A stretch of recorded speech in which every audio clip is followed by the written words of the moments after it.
नमस्कार दोस्तों, स्वागत है आप सभी का मेरे यूट्यूब चैनल और नेक्स्ट एग्ज़ाम में। तो दोस्तों, जैसा कि आप सभी को पता है कि हम जो हैं वो अभी स्टार्ट कर रहे हैं अपनी प्रिपरेशन एचपीबीएड के लिए 2023 का आपका एग्ज़ाम जो होगा। ओके, तो आज के वीडियोज़ में हम करेंगे टीचिंग एप्टीट्यूड और एटीट्यूड के क्वेश्चंस। जैसे कि मैंने आपको पहले भी बताया था कि मिशन और कमिटीज़ और टीचिंग एप्टीट्यूड और एटीट्यूड से बहुत सारे क्वेश्चन जो हैं वो आते हैं और यहीं से आपकी मेरिट जो है डिसाइड होती है। बाकी रीजनिंग, हिंदी, इंग्लिश वगैरह मैक्सिमम सारे लोग कर रहे ही होते हैं। इन्हीं में ही सही जो भी है इनको क्वेश्चन को ठीक कर लेता है, उनको जो है वो उनकी सिलेक्शन जो है आराम से गवर्नमेंट कॉलेज उनको मिल जाता है। ओके, टॉप 100 में जगह बनानी है तो भाई तैयारी तो आज से ही आपको स्टार्ट करनी पड़ेगी। और हाँ, बहुत सारे लोगों का मुझे टेक्स्ट आया पेड बैचेज़ के लिए भी। तो पेड बैच जो भी जिनको भी ज्वाइन करना होगा वो टेलीग्राम पे मुझे मैसेज ज़रूर कर दें, ठीक है? आप प्राइस भी जितना भी जो पेड बैच का प्राइस होगा वो भी आपसे ही पूछ के डिसाइड कर कर लिया जाएगा कि कितने कितने जो प्राइस रखा जाए, ठीक है? ओके, तो चलिए स्टार्ट करते हैं हम हमारे एक मिशन जो भी हमारा एचपीबीएड के लिए है 2023 है। ओके, और आपको कोई इसकी चिंता करने की ज़रूरत नहीं है क्योंकि हमने खुद ने मैंने ये टेस्ट क्रैक किया हुआ है। मेरे इसमें सेकंड रैंक था। मैं पहले बहुत कम बताता था, पर अब मैं बताता हूँ कि मेरे सेकंड रैंक है इसमें, तो इसलिए मैं आपको बहुत अच्छे तरीके से करवा सकता हूँ। और जहाँ से मैंने खुद खुद ने तैयारी की थी मैं भी आपको वहीं से आपको तैयारी करवाऊँगा। तो चलिए कुछ क्वेश्चन 25 तक क्वेश्चन करेंगे आज हम। तो चलिए स्टार्ट करते हैं हमारा। तो देखिए, अब मैं आपको किस तरह से क्वेश्चन लेके आया हूँ, मतलब आपको ये दिखाने के लिए क्वेश्चन किस तरह से आता है और किस तरह से आपको अटेम्प्ट करना है। क्वेश्चन कहीं से भी आ सकता है, आपको पता है कि कोई एक बुक हमें कभी भी सफिशिएंट नहीं रहती है। तो कुछ किस तरह से आपको क्वेश्चन आएगा, किस तरह से आपको अटेम्प्ट करना है वो अब मैं आपको बताऊंगा। जैसे पहला क्वेश्चन है हमारा, the primary requirement to became a good teacher is to have. अब सबसे पहली रिक्वायरमेंट क्या होती है एक अच्छे टीचर के लिए? अगर फॉर एग्जांपल अगर आप बच्चे होते और आपको कोई टीचर पढ़ा रहा होता तो वो आप क्या चाहते हो कि आपके टीचर में क्या हो? देखिए, उसको सब्जेक्ट की नॉलेज बहुत तगड़े लेवल की होनी चाहिए। ओके, जैसे कि ये पहला है कि जेन्युइन इंटरेस्ट इन टीचिंग, ठीक है? इंटरेस्टिंग टीचिंग, आपको पता है कि बहुत सारे आप में से ऐसे लोग भी होंगे जिनको टीचिंग में बिल्कुल इंटरेस्ट नहीं होगा लेकिन आप फिर भी बीएड कर रहे होंगे, ठीक है? अगला है कि नॉलेज अबाउट कंट्रोलिंग स्टूडेंट। भाई कंट्रोल तो किसी चीज़ को करना ही नहीं है। कंट्रोल का आज अब तो हम हमारी जो पॉलिसी है वो है teacher centre education system, sorry, student centre education system है, यानी कि बच्चे के हिसाब से खुद क्लासरूम को चलाना है। नेक्स्ट है गुड एक्सप्रेशन। देखो, एक्सप्रेशन देने से कुछ नहीं हो सकता होगा, आपकी जो है वो सब्जेक्ट नॉलेज आपके पास ज़बरदस्त लेवल की होनी चाहिए। तो आंसर रहेगा आपका option number C, subject knowledge. Next question देखेंगे हमारा, the most desirable skill of teacher is to. अब सबसे ज़्यादा डिज़ायरेबल स्किल क्या होनी चाहिए टीचर के अंदर, वो क्या होनी चाहिए कि जैसे है, पहले ऑप्शन नंबर बी देखते हैं, आंसर तो आपको दिख रहा होगा लेकिन ऑप्शन नंबर बी देखते हैं, कवर द प्रिसाइब्ड कोर्स। देखो, कोर्स ख़त्म करना इकलौता हमारा कभी भी तरीका नहीं होना चाहिए। ख़त्म करना ज़रूरी होता है लेकिन कब? अब हमें पता है कि कुछ टीचर हमारे जो होते थे वो 7-8 महीनों में करते थे बरस, मतलब पेपर से 2 दिन पहले सिलेबस ख़त्म हो रहा होता था, ऐसा भी हमने देखा है, ठीक है? तो ये हो गया गलत। अगला है keep student relaxed while teaching. Relax तो रखना ही नहीं है भाई, उनको एक्टिव रखना है, उनको इन्वॉल्व करना है अपने साथ पढ़ाते पढ़ाते। अगला है keep higher authorities informed about the class activities. चलो इसको कर सकते हैं लेकिन ऐसे हर रोज़ जाके तो आप जाओगे कि मैंने क्लास में ऐसा किया, तो वो बिल्कुल गलत हो जाएगा। तो सबसे ज़्यादा डिज़ायरेबल स्किल क्या रहती है टीचर के लिए? The term make the student understand what the teacher से, कि जो भी टीचर पढ़ाए उनको वो सिखा सके कि किस तरह से मत समझा सके। फॉर एग्जांपल, जब मैं जैसे मैं अभी आपको समझा रहा हूँ तो आपको जब तक समझ नहीं आएगा तब तक मैं एक अच्छा टीचर नहीं कहला पाऊँगा। ओके, हर एक बीएड किया हुआ स्टूडेंट जो है वो अच्छा टीचर नहीं बन सकता है, टोटली फैक्ट है ये। अगला क्वेश्चन देखेंगे हम। नेक्स्ट है, the memory of the following is the sequence which of the following is the sequence of the different level of teaching. तो डिफरेंट लेवल ऑफ टीचिंग जो हो क्या कौन कौन सी हो चाहिए? तो पहले मेमोरी लेवल, फिर अंडरस्टैंडिंग लेवल, फिर रिफ्लेक्टिव लेवल जो होना चाहिए। जो पहले उनको दिमाग तक अपनी बात पहुंचाओ, फिर उनको बात समझ आनी चाहिए, फिर रिफ्लेक्टिव यानी कि उनसे कोई भी क्रियाकलाप करना चाहिए उस एक्टिविटी में वो उसको यूज़ कर सके। तो ऑप्शन नंबर ए सही आंसर है इसमें।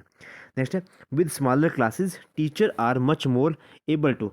अगर छोटी क्लास होगी, देखो आपको पता है कि हमारी जो एनसीएफ है वो भी कहता है कि कभी भी हमारी आपकी क्लास में जो बच्चों की रेशो है, मिडिल क्लास में 30:1 होनी चाहिए छोटे बच्चों के लिए, फिर 35:1 होनी चाहिए थोड़े बड़े बड़े बच्चों के लिए।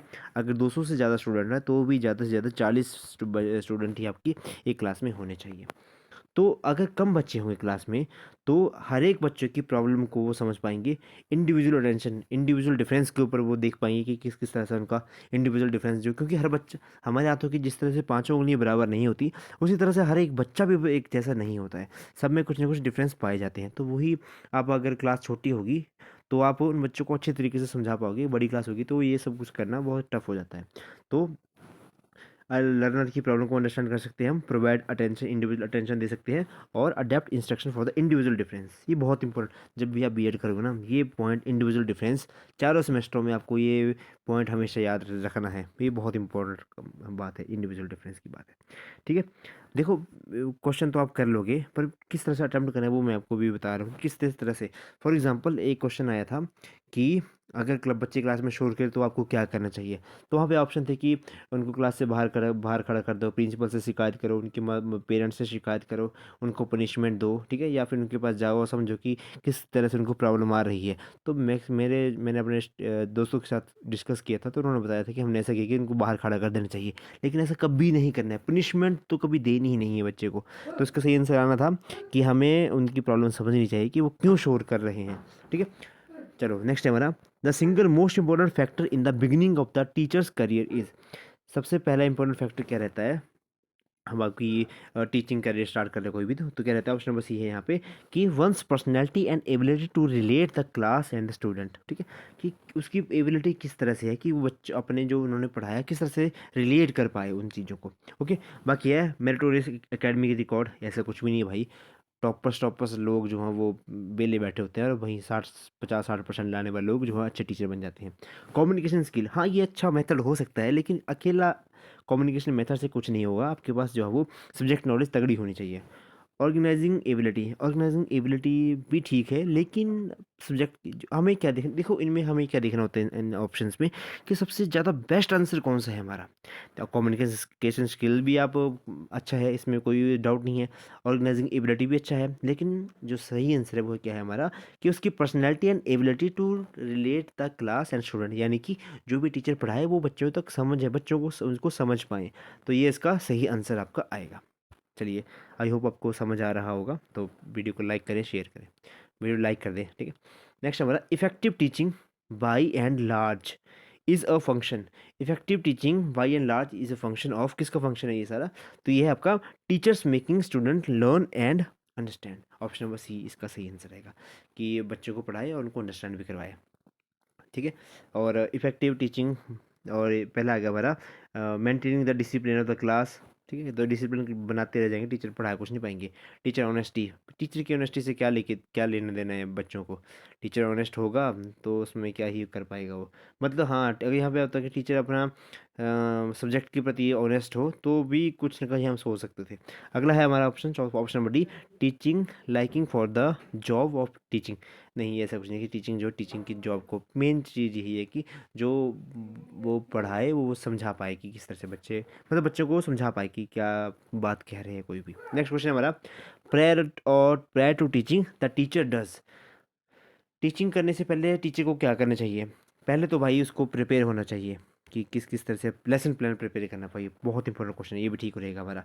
ऑप्शन नंबर ए है हमारा, identify the objective. Yes, objective होनी चाहिए कि आज मैं क्लास में जाने से जाऊंगा तो मैं बच्चों को क्या क्या पढ़ाऊंगा, किस किस तरह से पढ़ाऊंगा, बच्चों की कौन सी कौन सी फील्ड में एक्सपर्टीज़ आ जाएंगी इसकी वजह से। ठीक है, क्या मैं उनमें जो क्वेश्चन पूछूंगा वो उसका जवाब दे पाएंगे, मतलब इस तरह से आपको आइडेंटिफाई ऑब्जेक्टिव करने पड़ते हैं। जो भी आपके ऑब्जेक्टिव रहेंगे कि मैं क्लास में जाऊँगा तो मैं कितना पढ़ाऊँगा, क्या पढ़ाऊँगा, किस तरीके से पढ़ाऊँगा। ऑप्शन नंबर सी है, know the interest of the student. भाई इंटरेस्ट बहुत ज़रूरी है, मान लो आप क्लास में पढ़ा के चले जाएं और बच्चों का ध्यान इधर उधर घूम रहा हो तो वो बहुत गलत हो जाता है। देखो जब भी आप टीचिंग करोगे सबसे मोस्ट डिफ़िकल्ट जो आपका काम आएगा वो यही आएगा, आप हर एक बच्चे का इंटरेस्ट नहीं खींच सकते, और यही आपको सीखना है।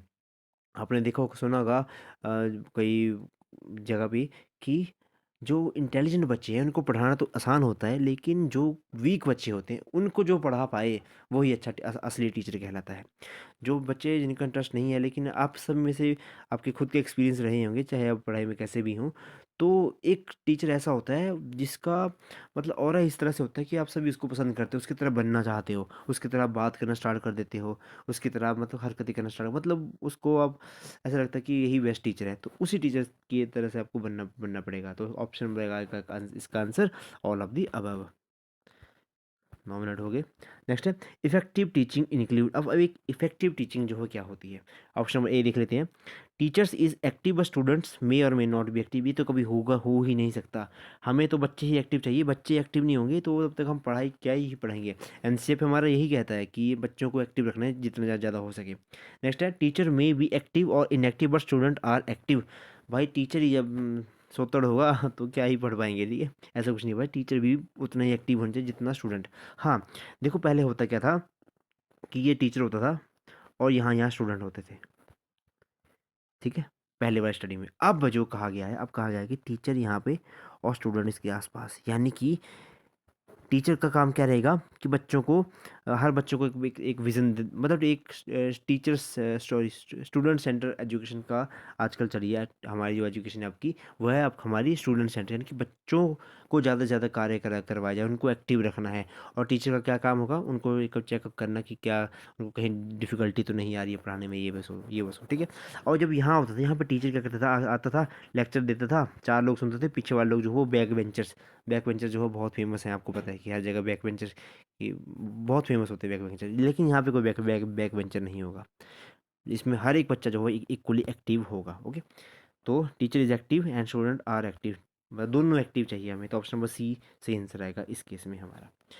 अगला है हमारा question, the most expected immediate outcome of teaching is. सबसे ज़्यादा मतलब आउटकम्स क्या रहेगी टीचिंग, जब आप टीचिंग करोगे उसके बाद आप क्या देखोगे अपने स्टूडेंट के अंदर, तो उसका सही आंसर आएगा कि जो हमने पढ़ा मतलब उनके बिहेवियर में चेंज आया। अब टीचिंग होती क्या है, टीचिंग में होती क्या है कि एक मोर नॉलेजेबल पर्सन जो है वो अपनी नॉलेज शेयर करता है। कब नॉलेजेबल पर्सन को, यानी कि टीचर अपनी नॉलेज शेयर करेगा बच्चों को, ठीक है। ये होता है आपका टीचिंग की प्रोसेस। अब टीचिंग हम क्यों करवाते हैं, ताकि उनके अंदर कोई डिज़ायरेबल चेंज आए, कोई अंदर उनके अंदर डिज़ायरेबल चेंज आए कि हाँ भाई हम जो हमने पढ़ाया कुछ ना कुछ चेंज आया। आप में भी जब आप छोटी क्लासों में थे आपका बिहेवियर कुछ और था, जैसे आपने नॉलेज नॉलेज गेन की तो आपकी बिहेवियर में कुछ कुछ उस तरह से चेंज आया, यानी कि आपकी नॉलेज जो है एनहांस हुआ। तो टीचिंग का जो सबसे डिज़ायरेबल रहता है वो रहता है कि behaviour of the student is desirable, मतलब change in the behaviour of the student, मतलब स्टूडेंट के बिहेवियर में चेंज लाना ही हमारी टीचिंग कहलाती है। ऑप्शन नंबर बी क्या था, development of A total personality of student, ठीक है, ये गलत हो जाएगा। बिल्डिंग करेक्टर है ठीक ये भी, लेकिन उतना एक्यूरेट नहीं है, हमें चाहिए बेस्ट आंसर अपना हमारा। Building character of students getting selected for a suitable job, नहीं है, ऐसा कुछ नहीं चाहिए हमें। अगला प्रश्न देख लेते हैं, teacher is successful only if he.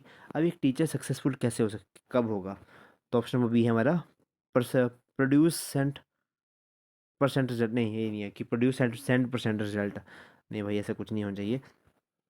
Private schools में मोस्टली ऐसा होता है कि जो टीचर होते हैं वो जानबूझ के बच्चों को ज़्यादा नंबर देते हैं, जैसे हम भी बहुत बच्चों को पढ़ाते हैं, तो हम मैं खुद भी देखता हूँ कि उनको चाहे लाइन बना एक मतलब सेंटेंस बनाना भी नहीं आता, लेकिन मार्क्स देखे तो 90+ आ रहे होते हैं, तो मैं बहुत हैरान होता हूँ कि ऐसा क्यों हो रहा होता है। इज़ अप्रोचेबल, नहीं भाई अप्रोच कुछ नहीं होता। Publish paper in journal of repute, देखो पब्लिश पेपर करना वो बहुत बात की बात है, लेकिन एक टीचर सक्सेसफुल कब कहेगा, knows he subject thoroughly well, ठीक है, अपने सब्जेक्ट की नॉलेज उसको होनी चाहिए। देखो इनसे आपकी इन क्वेश्चन से आपकी अंडरस्टैंडिंग लेवल जो है वो बिल्ड होनी चाहिए, और बहुत ज़रूरी है कि आपकी अंडरस्टैंडिंग लेवल जो है बिल्ड हो कि किस तरह से अटैम्प्ट करना है, कि किस तरह से सिचुएशन आई, मतलब इसमें आपको बच्चों की तरह से सोचना पड़ेगा कि जो आप चीज़ें अपने बचपन में लैक की, कि आप चाहते थे कि आपके टीचर जो हों उस तरह से हों लेकिन नहीं थे, अब आपको सोचना है, क्वेश्चन उसी तरह से आएंगे, तो आपको बच्चों के तरीके से सोचना पड़ेगा, ये बात आपको ध्यान रखनी है। अगला प्रश्न है हमारा, a teacher will become an effective communicator if. एक टीचर जो है अच्छा वक्ता कब बन सकता है, इफेक्टिव कम्युनिकेटर हम एक टीचर को कब कहेंगे, तो पहला ऑप्शन हमारा ही यूज़ एड्स आएगा यहाँ पे, एड्स ए सीड लिखा है यहाँ पे, इंस्ट्रक्शनल एड्स हम मतलब कुछ मदद ले सकते हैं, ये भी ठीक है। नेक्स्ट है he helps to question in between teaching, हाँ भाई क्वेश्चन पूछने भी ज़रूरी होते हैं। He help student get correct answer to the answer of the topic, answer ये भी ठीक है, लेकिन ऑप्शन नंबर बी क्या है हमारा, he help students get meaning out of what he teach. मतलब जो भी वो पढ़ा रहा है तो वो ऐसा हो कि बच्चे जो है उनसे, इनकी टीचिंग से जो है वो बहुत कुछ सीख पाएँ। तो ऑप्शन नंबर बी हमारा सबसे ज़्यादा सही था, तो इसलिए यही हमारा सही आंसर था। ओके, देखो अभी मैं आपको पढ़ा रहा हूँ तो मेरे एक्सप्रेशन वो भी बहुत मायने रखते हैं। अभी भी यहाँ पे एक बैरियर है कि मैं आपको सिर्फ बोल पा रहा हूँ, आपके सामने प्रेजेंट नहीं हूँ। इसीलिए हमारी ऑनलाइन क्लासेज जो इतनी ज़्यादा इफेक्टिव नहीं रहती हैं जितनी कि हमारी ऑफलाइन क्लासेज। ठीक है, तो मैं कोशिश करूँगा कुछ टाइम बाद, अगर आप इन वीडियोज़ को पसंद करते तो मैं आपको ब्लैक बोर्ड के मदद से या फिर कहीं भी आपको जो हम वहाँ पे पढ़ाऊँगा, ताकि थोड़ा सा एक्सप्रेशन लेवल से भी आपको जो है पढ़ाया जा सके। ठीक है, वीडियो को बहुत सारा मतलब लाइक करें, शेयर करें, जो भी आपको करना है करें, तभी मैं इस सीरीज़ को कंटिन्यू रखूँगा। और पेड बैचेज़ वाले ज़रूर ध्यान दें। ठीक है, ये पता नहीं कब बंद हो जाएगा, क्योंकि मेरी खुद की तैयारी भी चली हुई है, तो अगर पेड बैचेज़ चलेंगे तो एक आधा उसकी फ़ीस भी आप खुद ही डिसाइड करेंगे, मैं डिसाइड नहीं करूँगा, आप खुद ही डिसाइड करेंगे जितने ज़्यादा बच्चे होंगे उस हिसाब से। ठीक है, और टेलीग्राम चैनल का लिंक मैं आपको दे दूँगा, तो टेलीग्राम पे आप मुझे ज्वाइन कर सकते हैं। चलिए अगला प्रश्न देखते हैं। A teaching will be effective if the teacher. अब एक टीचिंग इफ़ेक्टिव कब हो सकती है, जैसे कि is the master of the subject, teacher master हो अपने सब्जेक्ट का, चलो ये भी ठीक है। नेक्स्ट है he has must experience in teaching the subject, चलो ये भी सही है। नेक्स्ट है ऑप्शन नंबर डी देखें, यूजेस मैनी इंस्ट्रक्शनल एड, ये भी ठीक है। लेकिन ऑप्शन नंबर सी क्या है, starts from what student knows already. देखो जो हमारे प्रिंसिपल हैं हमारे टीचिंग के, वो हैं कि हम बच्चों को नोन टू अननोन तक लेके जाएं, यानी कि जो चीज़ें उनको पता है तो हम उनको पता होने वाली चीज़ों से लेके कहाँ तक लेके जाएं, जहाँ तक जो चीज़ें उनको पता ना है, यानी कि known to unknown, simple to complex चीज़ों तक लेके जाएं। फॉर एग्जांपल, अगर हमें पढ़ाना है कि ह्यूमन का डाइजेस्टिव सिस्टम पढ़ाना है, तो हम बच्चों से क्या पूछेंगे कि बच्चा बताओ आपने सुबह क्या क्या खाया था, आपने ब्रेकफास्ट में क्या खाया था। सबका अलग अलग आंसर रहेगा, लंच में आप क्या खाते हो, डिनर में क्या खाते हो, कौन सी चीज़ें खाने के बाद आपको ऐसा लगता है कि आपके पेट में जो हो गैस बन गई है, कुछ हो गया, मतलब भारी भारीपन लग रहा है, अनडाइजेस्टेड हो गया है। ठीक है, तो वहाँ से आप क्वेश्चन को स्टार्ट कर सकते हो और फिर वो आपको लेके जा सकते हो कि हमारा डाइजेस्टिव सिस्टम जो है ये सारा काम करता है, पचाने का काम करता है। आपने ज़्यादा खा ली तो क्या होगा, कम खाया तो क्या होगा, ये खाया तो वो, मतलब इतना आप करवा सकते हो। तो हमें हमेशा हमारी टीचिंग कहाँ से स्टार्ट करनी चाहिए, कि जहाँ से टीचर बच्चों को पता हो कि वो, मतलब जहाँ से उनको कुछ चीज़ नॉलेज हो, और कहाँ तक लेके जाना है जहाँ से उनको कुछ भी नहीं आता हो, यानी कि start from first teacher no, sorry students no already, यानी कि हमें कहाँ से नोन टू अननोन तक लेके जाना है। एक्सप्लेनेशन बहुत ज़्यादा हो रही है। नेक्स्ट है the main M of classroom teaching is. अब क्लासरूम टीचिंग का मेन एम क्या है, टू गिव इन्फॉर्मेशन, चलो ये भी ठीक है। ऑप्शन नंबर सी देखें, the to develop personality of a student, ये भी बहुत सही है। अपना ऑप्शन डी है to help student from student pass examination, ये भी इतना सही नहीं, ठीक है। ऑप्शन नंबर बी देखें, टू डेवलप इंक्वायरिंग माइंड, यानी कि क्लासरूम टीचिंग में क्या होगा। देखिए एक होती है क्लासरूम टीचिंग और एक है अभी ऑनलाइन टीचिंग। अभी मैं सिर्फ बोल रहा हूँ, अब मैं सिर्फ इतना, अब मैं सिर्फ सोच सकता हूँ कि आप को कहाँ जैसे दिक्कत आ रही होगी इन क्वेश्चन को समझने में, लेकिन अभी आप मुझसे इंटरेक्ट नहीं कर सकते। ठीक है, और ना ही मुझसे आप क्वेश्चन पूछ सकते हो। लेकिन अगर हम ऑफलाइन क्लास की बात करें तो वहाँ पे क्वेश्चन चलेगा, आपको समझ नहीं आएगा तो आप क्वेश्चन चलेगा, कुछ चीज़ें आप जो है वो मुझे बताएंगे, कुछ चीज़ें मैं आपको बताऊँगा, यानी कि टू डेवलप इंक्वायरिंग माइंड, यानी कि इस तरह से डेवलप हो जाएंगी आपका आप, कि आप जो है वो सामने से क्वेश्चन कर पाएंगे उससे रिलेटेड बहुत सारे। तो आपके दिमाग में मतलब क्यूरोसिटी आएगी कि जानने की हर चीज़ों की। तो यही होता है मेन एम ऑफ हमारी क्लासरूम टीचिंग का, ताकि आपके माइंड जो है वो इंक्वायरिंग बन जाए, इंक्वायरी करने का हर चीज़ों के बारे में कि ये कैसा हुआ, ये कैसा हुआ। ठीक है, अगला प्रश्न है which of the following is the main objective of teaching. सबसे मेन ऑब्जेक्टिव ऑफ टीचिंग क्या है, ऑप्शन नंबर ए है to give information related to the syllabus, नहीं। हाँ, आजकल तो को करिकुलर एक्टिविटी भी चली हैं आजकल हमारी, क्लासरूम से बाहर भी हम बहुत सारी चीज़ें सीखते हैं। इसमें भाई हम घूमने भी जाते हैं, हम जो हम वो स्पोर्ट्स में भी जाते हैं। ऑप्शन भी है prepare the student in getting job, no ये कोई नहीं है। Help student in getting job, ये ऑप्शन सेम ही हो गया। ऑप्शन नंबर डी क्या है, to develop thinking capabilities of student, यानी कि उनके अंदर सोचने की क्षमता को बढ़ाना। कि मान लो कि पहले उन बच्चों को सिर्फ यही पता था कि 2 × 2 4 4 होते हैं, ये उनको पता था। अब उनको फिर कुछ टाइम बाद उनको ये पता चलता है कि अगर हम 2 + 2 करें तो वो भी 4 ही होता है।